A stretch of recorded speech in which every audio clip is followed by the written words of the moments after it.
কাজে ফিলিস্তিনের পুরা জমিন মুসলমানের জমিন, মুসলমানের বিজয় করা জমিন। সাহাবায়ে কেরাম হযরত আবু বকর সিদ্দিকের জামানায় ফিলিস্তিনের যুদ্ধ শুরু হয়েছে। হযরত ওমর রাদিয়াল্লাহু তাআলার জামানায় আয়েশা, হযরত আবু উবায়দা ইবনুল জাররাহ, হযরত আমর ইবনুল আস, হযরত শুরাহবিল ইবনে হাসানা, হযরত মুআবিয়া ইবনে আবি সুফিয়ান, হযরত ইয়াজিদ ইবনে আবি সুফিয়ান, এরকম বড় বড় জলিলুল কদর সাহাবীরা প্রত্যেকে ফিলিস্তিনে যুদ্ধ করছে। শেষ পর্যন্ত ফিলিস্তিন বিজয়ের কাগজে হযরত ওমর মদিনা থেকে উটের পিঠে চড়ে জেরুজালেম এসে নিজে সই করছে।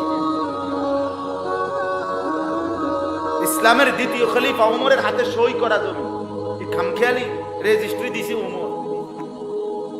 কথা বোঝেন না আপনি? রেজিস্ট্রি দিছে কারা? ওমর। ওমর নিজে সই দিছে। এটা মুসলমানের জমি। কার জমিন বলেন? এজন্য বাপ আমার, বন্ধু আমার, জওয়ান সাথীরা আমার, হতাশ না হও। এক নাম্বার কাজ, এটা একটা করণীয় আমাদের। মোমেন হতাশ হবে না। মোমেন কি হবে না? হযরত ইয়াকুব আলাইহিস সালাম ওনার ছেলে ইউসুফকে ছোটবেলায় হারাইছিলেন না? 10 ছেলের ষড়যন্ত্রে 40 বছর পরে, 40 বছর একটানা কাঁদছে, চোখের পানি ফেলছে, অন্ধ হয়ে গেছে। ওয়াবিয়াদ্দাত আইনাহু মিনাল হুজন। আল্লাহ কোরআনে বলেন ইয়াকুবের 2 চোখ কাঁদতে কাঁদতে অন্ধ হয়ে সাদা হয়ে গেছে। এখন আর দেখে না কিছু। 40 বছর পরেও যখন 10 ছেলে দুর্ভিক্ষের কারণে, অভাবের কারণে খাবার কিনতে গেছে মিশরে, এই ফিলিস্তিন থেকে। ইয়াকুব আলাইহিস সালামের জন্মভূমি কিন্তু এই ফিলিস্তিনে, কানান। তো এইখান থেকে 10 ভাই যখন মিশরে গেছে খাবার আনতে, খাবার কিনতে, 3 বার গেছে খাবার কিনবার জন্য। 3 বারেই ইয়াকুব আলাইহিস সালাম যাওয়ার সময় বলছে, বাপ আমার ছেলেটাকে তালাশ করো, ইউসুফকে খুঁজো খুঁজো। 3য় বারেও আবার বলছে। আগের 2 বার ছেলেরা খুঁজে আইছে, পাইছে না। 3য় বার আবার গেছে ছেলেরা। এইবারও উনি বলছে, ইয়া বনি আযহাবু, হে আমার সন্তানেরা যাও, ফাতাহাসসু, সাথে সাথে আমার ছেলেটাকে তালাশ করিও। এরপরে বললেন, ওয়ালা তাইআসু, আমার সন্তানরা নিরাশ হইও না। ইন্নাহু লা ইয়াইআসু মির রাউহিল্লাহি ইল্লাল কওমুল কাফিরুন। ইয়াকুব নবী বললেন, শোনো ছেলেরা, আল্লাহর রহমত থেকে নিরাশ হইতে পারে একমাত্র তারা, কাফের বেঈমান যারা। আল্লাহর রহমত থেকে নিরাশ হয় কে? মুমিন কি হয় না? মুমিন নিরাশ। মুমিনের জন্য হতাশা কুফরি। মুমিন হতাশ হলে কুফরি হয়, নিরাশ হলে না হইতো না। আমনে বেঈমান কইছি খোদা রে, আজ যেমন 5 বছর ধরে কইছি, বুঝছি খোদা আমার লগে নাই। আমনে বেঈমান। আমনে কি বলেন না? আমনে কাফের বেটা, আমনে বেঈমান বেটা। আমনে 30 বছর পর্যন্ত যদি না পান, আমনের ফুত হয় না আজকে 30 বছর, এরপরও আমনে আল্লাহ ছাড়া ডাকার মতো আর কেউ আছে কি আপনার? আমনে বুঝি এর লেগে খাজার কাছে যাইবেন? আমনে বুঝি এর লেগে গাছের মধ্যে লাল সুতা বাঁধিবেন? আমনে বুঝি এর লেগে কচ্ছপের কাছে গিয়ে বাচ্চা খুঁজবেন? হ্যাঁ, মুশরিক তুমি, মুশরিক বেটা, বেঈমান। মুমিনের জন্য শেষ সেকেন্ড পর্যন্ত ডাকতে হবে, হায়াতের শেষ মিনিটও কাকে? ওয়া ইয়াকনাতু মির রাহমাতি রাব্বিহি ইল্লা যাল্লুন। আল্লাহ তাআলা বলেন, আল্লাহর রহমত থেকে নিরাশ হতে পারে কেবল তারা, পথভ্রষ্ট গোমরাহ যারা। এজন্য চোখের পানি ফেলবেন, দোয়া করবেন। যারা তাহাজ্জুদ নামাজ পড়েন, রাত গভীরে 1 ফোঁটা চোখের পানি ফেলবেন মজলুম মুসলমানের জন্য। প্রতিদিন হিসাব রাখবেন। 1 নাম্বার হলো কয়েকটা করণীয় কাজ করবেন। 1 নাম্বার হলো নিজের ঘরে পরিবারে উঠতে চলতে বসতে এই শব্দটা, এই কথাটা আপনারা মুখে মুখে উচ্চারণ করবেন নিজের বাচ্চা কাচ্চা সবার কাছে, যে ফিলিস্তিন আমার। ফিলিস্তিন কার? ফিলিস্তিন আমার। ওই অঞ্চলের মুসলমানদের নাই, এটা গোটা 2.25 কোটি মুসলমানের জায়গা। কাদের জায়গা এটা বলেন? আমাদের সবার। তাহলে ফিলিস্তিন কার? ফিলিস্তিন আমার। 1 ইঞ্চি জমিন আমরা ছাড়তে রাজি না। কিভাবে হবে? আপনি যাবেন কিভাবে? আপনার বংশধর যাবে কিভাবে? আল্লাহর দ্বীন কিভাবে বিজয়ী হবে? সেটা অবশ্যই আল্লাহ তাআলা পথ দেখাবে, পথ খুলবে, রাস্তা খুলবে, ইন্তজাম হবে। একদিন বিজয়ের পতাকা উড়বেই উড়বে। কোন সাপোর্টার আমেরিকা ইসরায়েলকে হাত দিয়ে রাখছে, বুকে আগলায় রাখছে। আমরা আছি ইসরায়েলের পক্ষে। বেঈমান, তুই ইসরায়েলের পক্ষে নিলি কেন? তুই না বলে তারে যদি রক্ষা করতে পারো, নিজে আফগানিস্তান থেকে সরে গেলি কেন? কথা বেহায়া, নিজে হাইরা, নিজের লুঙ্গি নাই, আরেকজন রেখে লাগে হাফ প্যান্ট ধরে রাখছে। ধরো তোমার হাফ প্যান্ট লাগলে আমি ফিনদাম। দিল বেটা, তুই হাফ প্যান্ট ফিন বেটা, নিজের টাকা বেশরম কোথা। কোন শরমে বল? তোদের সমর্থনের উপরে ভরসা করে তারা টিকবে, তো তোরা টিকলি না কেন আফগানের কাছে? কথা বলেন না কেন? ধোকা ধোকা ধোকা। আমার মালিকের সামনে সব ধোকা। বললাম না সময়ের ব্যবধান। বলেন ইনশাআল্লাহ। হ্যাঁ, এ কথা মুখে মুখে বলবেন, স্ত্রীর কাছে, ছেলের কাছে, মেয়ের কাছে, সবাইকে শোনাবেন, সবাই নিয়ে দোয়া করবেন। আমি আমার 7 বছরের ছেলে সাফওয়ান তারে মুখস্থ করাইছি যে বাপ বলো, ঘরে বসাইয়া বিবি, মেয়ে, ছেলেদেরকে 1 ঘন্টা লাগাইয়া বুঝাইয়া করেছি, বাপ শোনো, সবাই শোনো, ফিলিস্তিন আমার। ছেলেকে বলছি আব্বা তুমি বলো, ছেলেকে বলছি বাপ তুমি মনে রাখবা, হয় আমি জান দেব, নয় তুমি জান দিবা, মুসলমানের জমিন ছাড়বা। কিভাবে হবে? তুমি রেডি থাকো, আমিও রেডি আছি। কথা বলেন না কেন? আমরা রেডি আছি না? আমরা সুযোগ পেলে যুদ্ধ করব না? আমরা আল্লাহর জন্য জান দেব না? বলেন ইনশাআল্লাহ। এই জোরসে বলেন ইনশাআল্লাহ। ফিলিস্তিন কার বলেন? আবার বলেন কার? আবার বলেন কার? আমার, আমার, আমাদের।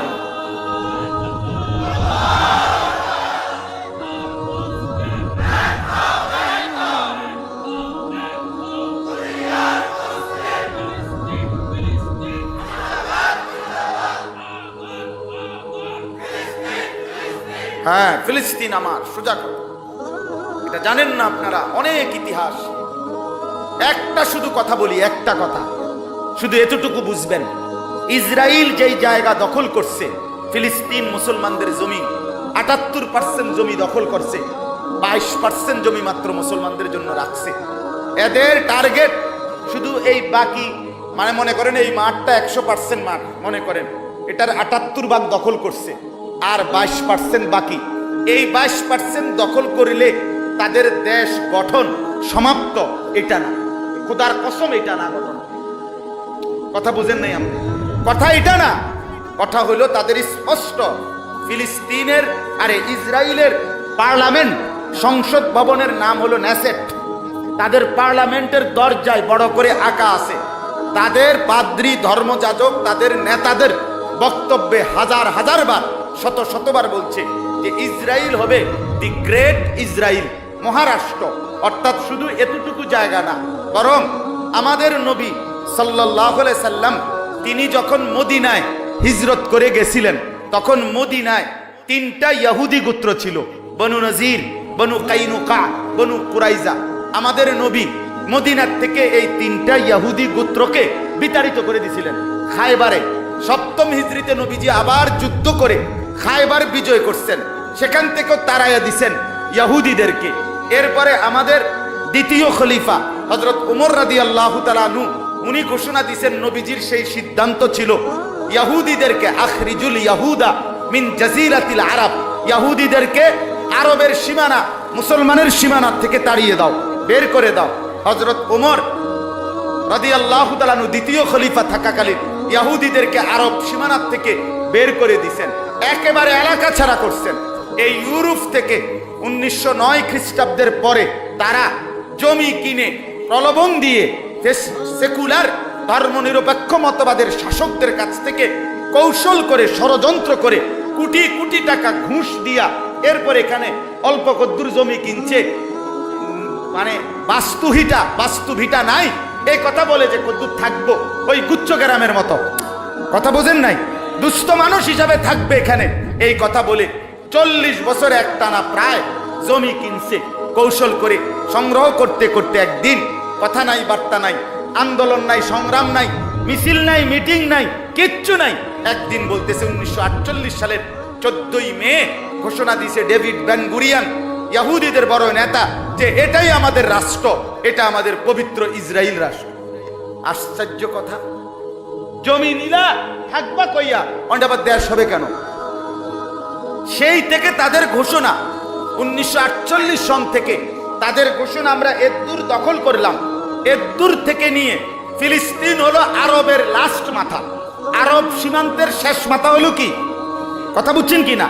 আর তাদের কথা হলো এখান থেকে শুরু করে আমরা, আমাদের রাষ্ট্র হবে কদ্দুর, ইহুদিদের রাষ্ট্র, একদিকে মিশরের নীল দরিয়া পর্যন্ত, আরেকদিকে ইরাকের বাগদাদের, ইরাকের ফোরাত নদীর তীর পর্যন্ত, আরেকদিকে মুহাম্মদের মদিনা পর্যন্ত। কেন? কারণ মুহাম্মদ সাল্লাল্লাহু আলাইহি সাল্লাম তিনি, সে আমাদের বাপ দাদা পূর্বপুরুষকে এই মদিনার থেকে তাড়াইছে, খায়বার থেকে তাড়াইছে। আমরা ওইটা পর্যন্ত দখল করলে এরপরে হবে আমাদের রাষ্ট্র। তাহলে যদি এখানে টিকে যায় ইসরায়েল, ফিলিস্তিনের মুসলমান যদি হেরে যায়, এই জমিন যদি শেষ পর্যন্ত দিয়ে দিতে হয়, তাহলে শুধু এতটুকু জায়গার মুসলমান নির্যাতিত হইবে এটা না, বরং গোটা পৃথিবীর 250 কোটি মুসলমানের অস্তিত্ব নড়ে উঠবে। আমার কলিজা, আমার ঈমান, আমাদের কোটি মুসলমানের হৃদয়ের ধন নবী মুহাম্মদুর রাসূলুল্লাহ সাল্লাল্লাহু আলাইহি সাল্লামের রওজা মোবারক অনিরাপদ হয়ে যাবে, অরক্ষিত হয়ে যাবে। কথা বুঝছেন? আপনি চাইবেন কিনা বলেন আমার রাসূলুল্লাহর রওজা, আমার নবীর পবিত্র শহর মদিনা ধ্বংস হয়ে যাক? তাহলে এটা আমরা সমর্থন করতে পারি? আমরা এর ব্যাপারে জন্য ফিলিস্তিন ইস্যু রোহিঙ্গা ইস্যু না, ফিলিস্তিন ইস্যু কাশ্মীর ইস্যু না, ফিলিস্তিন ইস্যু অন্য ইস্যু না, বরং ফিলিস্তিন হলো শুধু মুসলমান মার খাচ্ছে এটা না, ফিলিস্তিনের মাটি নিয়ে অস্তিত্বের প্রশ্ন। কথা বুঝছেন নি আপনি? ফিলিস্তিন ইস্যু আরো গভীর, আরো গভীর ইস্যু।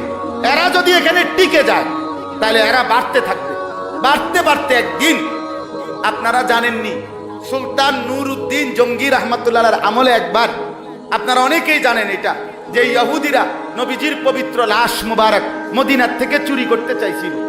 কেন? প্রশ্ন হলো কেন? কেন? কারণ হইল মুহাম্মদ সাল্লাল্লাহু আলাইহি সাল্লাম, তাকে যদি মদিনার থেকে সরায় দেওয়া যায় তার লাশ, তো পৃথিবীর কোটি মুসলমান আর মদিনা যাবে? কিতাম যাবো আমি মদিনা, আর আমি কি লেগে যাবো? এ খরচা করতাম? কথা বলেন না? সেখানে আমার রাসূল আছেন, এজন্যই তো আমাদের হৃদয়ের এত চাওয়া, ঠিক কিনা বলে? তাহলে ওই সময় থেকে তাদের ষড়যন্ত্র, তারা এইভাবে ছেড়ে দিবে না।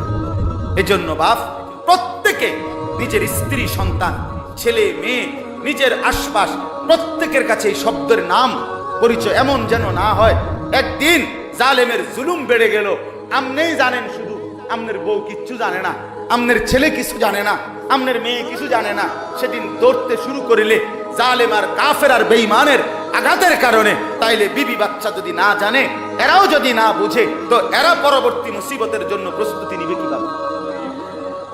কথা বলেন না? এই জন্য সবাইকে শোনাবে যে ফিলিস্তিন আমার। ফিলিস্তিন কার? আমাদের না, আমার আমার ফিলিস্তিন আমার অস্তিত্ব। ফিলিস্তিনের প্রতি ইঞ্চি জমিন আমরা আল্লাহর কাছে বলতে থাকি, আল্লাহর কাছে বলতে থাকি, হতাশ না হই। এক নাম্বার হলো সবাইকে জানানো, বলা, বুঝা, 250 কোটি মুসলমান নিজের মধ্যে এই দুঃখ, এই মুসিবত, এই জুলুমকে, এই অত্যাচার, অন্যায়কে আমাদের ভিতরে শেয়ার করা, আমাদের হৃদয়ে লালন করা, এবং আমাদের আল্লাহর সাথে আমরা রাত গভীরে বলা, মাওলা সেজদা করি আপনাকে, জুলুমের শিকার হব কেন আমরা? আমাদের রক্ত ঝরবে কেন? আমাদের বোন নির্যাতিত হবে কেন? আমাদের ছোট্ট ছোট্ট মাসুম বাচ্চার লাশ এভাবে তড়ফাবে কেন? বিষয়টাকে হালকা নজরে দেখেন না, বলেন ইনশাআল্লাহ। দেখেন, আমি আয়াতের তর্জমা শুনাই আপনাদের কাছে। আল্লাহ তাআলা বলেন সূরা বনী ইসরাঈল 15 নম্বর পারা 17 নম্বর সূরা, সূরা বনী ইসরাঈল। আল্লাহ তাআলা বলেন 16 নম্বর আয়াত, ওয়া ইদা আরাদনা আন নুহলিকা কারিয়াতান, আমি যখন সিদ্ধান্ত নেই কোন জনপদকে ধ্বংস করে দেব, তো আল্লাহ বলেন আমার না মুতরাফিহা, আমি তখন নবীর মাধ্যমে রসুলের মাধ্যমে, আমার প্রেরিত ব্যক্তিদের মাধ্যমে তাদের মধ্যে যারা সম্পদশালী, ধনাঢ্য, সম্পদওয়ালা, ক্ষমতাওয়ালা, তাদেরকে বিশেষভাবে আমার হুকুম মানতে বলি। কিন্তু সম্পদের বড়াই, ক্ষমতার বড়াই, অহংকার আর মাতব্বরি করতে গিয়ে ফাসাকু ফিহা, তারা আমার নাফরমানি করতে থাকে। ফাহাক্কা আলাইহাল কওল, এক সময় আমার সিদ্ধান্ত কার্যকর হয়ে যায়। ফাদাম্মারনাহা তাদমীরা, আমি তখন সেই জনপদকে একদম গোষ্ঠী শুদ্ধা নিঃশেষ করে। তাহলে কি বোঝা গেল? আজকের আমেরিকা কয়টা টাকা হইছে আছে, ইউরোপ কয়টা টাকা আছে, ইসরায়েলের কাছে কয়টা টাকা আছে, ইহুদি পৃথিবীর সবচেয়ে বড়, মনে রাখবেন, পৃথিবীর সবচেয়ে বড় সুদী মহাজন ইহুদি। সুদ, পৃথিবীর সবচেয়ে বড় সুদখোর, নিকৃষ্ট সুদখোর ইহুদি। এটা সত্য, এটা ঐতিহাসিক তথ্য। এরা সুদ, সুদের পাওনা আদায়ের জন্য ইহুদিরা, তাদের এরকম অভ্যাস আছে। বইতে আমরা ছোটবেলায় ইংরেজি গল্পতে পড়ছি, সুদী কারবারি এই ইহুদি সুদের টাকা দেয় নাই দেখা ওই ব্যক্তির গোশত শরীর থেকে কাইটটা রেখে, এত নিকৃষ্ট জানোয়ার এই ইহুদি। আল্লাহ বলেন, যখনই আমি সিদ্ধান্ত নেই কোনো জনপদ ধ্বংস করব, তো ধ্বংসের আগে মূলত সম্পদওয়ালারা, ক্ষমতাওয়ালারা, মুত্রাফিহা, মালওয়ালারা সীমা লঙ্ঘন শুরু করে, বাড়াবাড়ি শুরু করে। আর আমি তাদেরকে ফিরতে বলি, তারা ফিরে না, তারা আমার নাফরমানি ছাড়ে না। তখন সত্যি সত্যি আমার ফয়সালা এসে যায়, আমি চূড়ান্ত ভাবে একেবারে নাস্তানাবুদ ধ্বংস করে ছেড়ে দেই, উজাড় করে দেই। উজাড়, ফাদাম্মারনাহা তাদমীরা অর্থ হলো একদম উজাড় করে দেই। কওমে লূতকে আমি আল্লাহ যখন ধ্বংস করছি, তখন আর তাদের একজনও বাকি ছিল। কওমে নূহকে যখন আমি ধ্বংস করছি, তখন আর একজনও বাকি ছিল। কওমে সামুদকে আমি যখন ধ্বংস করছি, একজনও বাকি ছিল। কওমে আদকে আমি যখন ধ্বংস করছি, কুলের বাচ্চাটাকে বাঁচতে দিই একজন, একজন। আল্লাহ বলেন, ওয়াকাম আহলাকনা মিনাল কুরুন মিন বাদি নূহ, একবার তো নূহ নবীর প্লাবনে সবাইকে ধ্বংস করছি, এরপরেও তুমি কি জানো না বান্দা, খবর নাও, যুগে যুগে আমি আল্লাহ অসংখ্য জাতি, গোষ্ঠী, ব্যক্তি, অবাধ্য, নাফরমান, পাপী, সীমা লঙ্ঘনকারী আমি ধ্বংস করেছি। করছে কিনা বলে? কিন্তু সবাইকে কি 30 বছরের মাথা, সবাইকে কি 90 বছরের মাথা? না। আপনি একটা কথা শুধু বুঝেন, নূহ আলাইহিস সালাম আল্লাহর দ্বীনের দাওয়াত দেওয়া শুরু করছে, মনে করেন এই কওম জুলুম অত্যাচার শুরু করছে ওনার উপরে ওই দিন থেকে। এখন 950 বছর এক টানা তারা অত্যাচারই করে গেছে ওনার উপরে।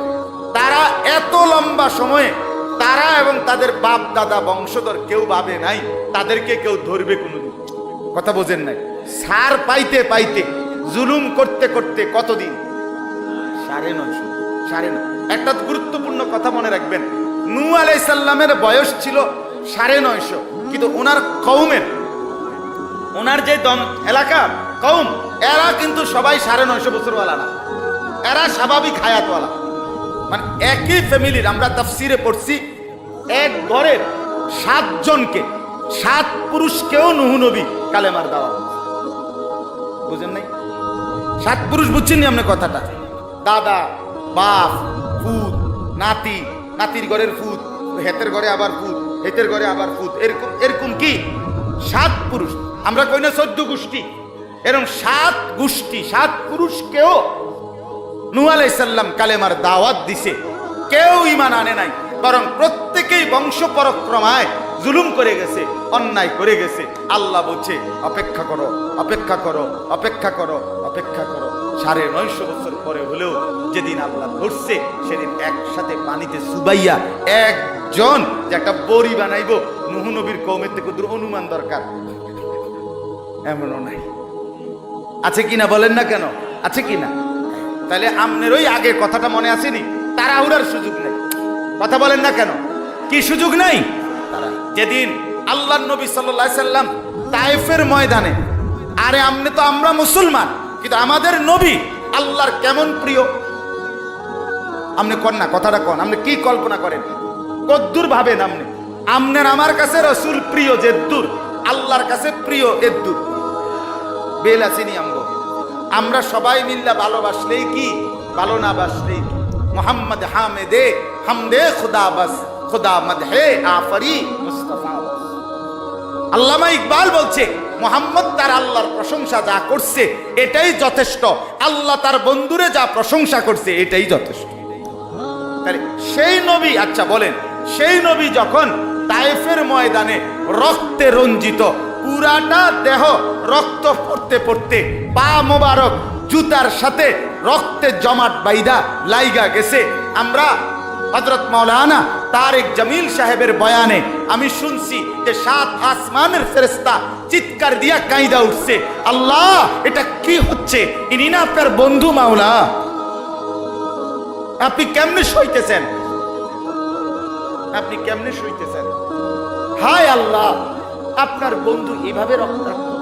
আমরা কিতাবে পড়ছি মক্কার কুরাইশের নেতা উতবা, উতবা কি নাম, এই উতবা নবীজির এই রক্তাক্ত দেহ নিয়ে তায়েফের ময়দান থেকে যখন ফিরে আসতেছিলেন, নাখলা নামক জায়গায় এখানে একটা খেজুর আঙ্গুরের বাগান ছিল উতবার।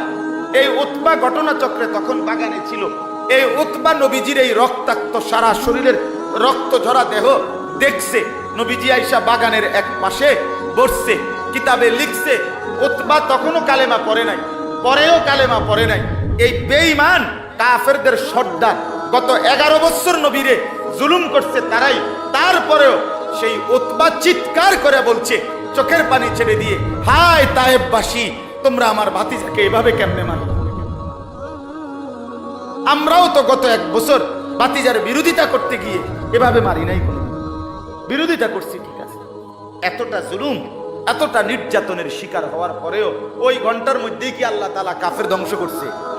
না বন্ধু, অপেক্ষা অপেক্ষা। আসেন, ফিরে আসেন মক্কায়, চলেন মেরাজে, আবার আসেন, চলেন এবার মদিনায়, চলেন মদিনায়, শুরু করেন যুদ্ধ। শুরু হইল যুদ্ধ, বদরের যুদ্ধ, উহুদের যুদ্ধ, খন্দকের যুদ্ধ, খায়বারের যুদ্ধ।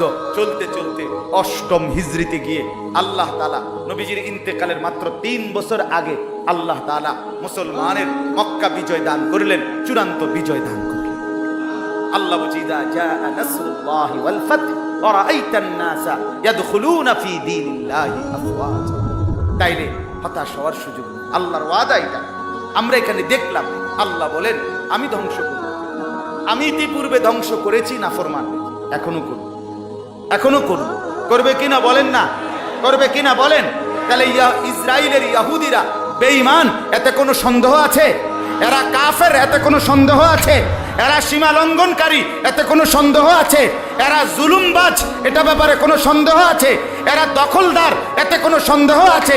তাইলে অবশ্যই একতেও কোনো সন্দেহ নাই যে আল্লাহ প্রতিশোধ নেবে, আল্লাহ আযাব দিবে, আল্লাহ শাস্তি দিবে। তবে একটা কথা মনে রাখবেন, আখিরি জামানার উম্মত, আমাদের নবীর উম্মতের ব্যাপারে আল্লাহর একটা ফয়সালা হলো, আগে আল্লাহ সরাসরি আযাব দিয়ে ধ্বংস করতেন, এখন আল্লাহর ফয়সালা হলো শেষ নবীর উম্মত যুদ্ধ করবে, জিহাদ করবে, আল্লাহর দ্বীনের জন্য নিজে যখন জান বাজি রেখে সামনে দাঁড়াবে, আমি আল্লাহ তাদের উপরে ভর করে আমার বিজয় দান করব।